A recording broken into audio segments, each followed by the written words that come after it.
How to improve your metabolism by changing the way you approach your meals, not just what you eat.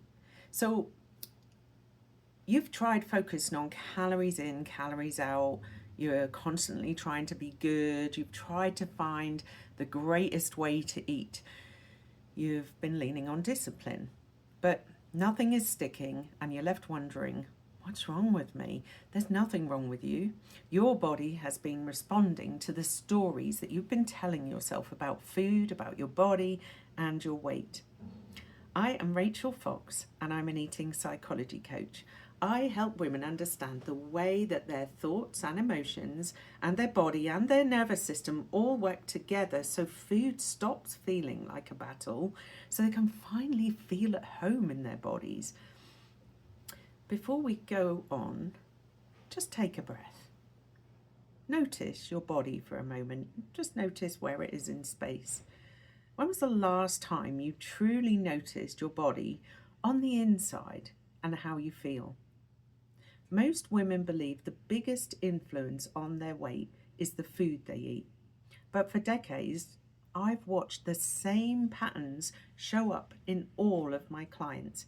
It's not just what you eat. It's how you think and feel while you're eating.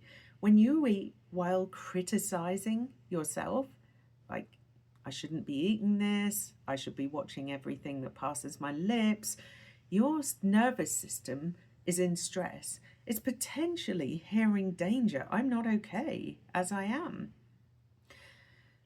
So your body responds exactly the same way it would as if there were a lion on the horizon, because your nervous system is only designed to care about survival. So here's what happens inside of your body when you're eating in a stress state. So while you're stressed, blood flow leaves the midsection where digestion happens, your cortisol rises, your insulin rises, and fat burning actually switches off. Your muscle building slows, and we need our muscle to burn our calories.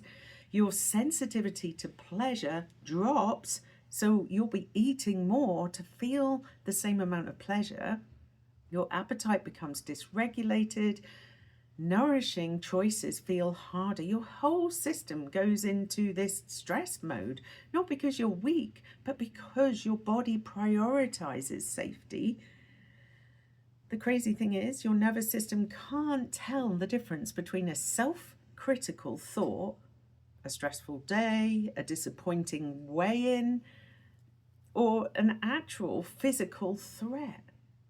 Negative self-talk triggers the exact same biological response, and that is why women stay stuck. Not because they're overeating, but because their thoughts are all about undereating and their nervous system is overworking.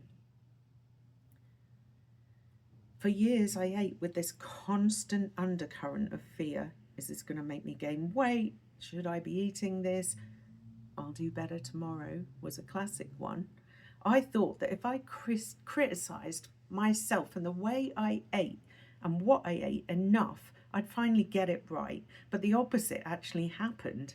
My digestion was struggling. My metabolism was struggling. My energy was all over the place. I was constantly hungry, constantly unsatisfied, and my evenings were filled with emotional eating and guilt.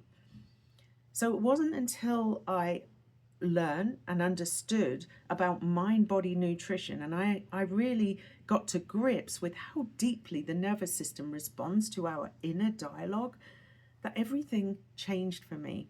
When I stopped attacking myself, when I learned to take a moment to pause before I ate and consider my internal state, such a simple thing, when I approached food as nourishment instead of punishment, my cravings lessened, my moods began to stabilize, I felt more grounded, and my evenings stopped feeling like a constant battlefield.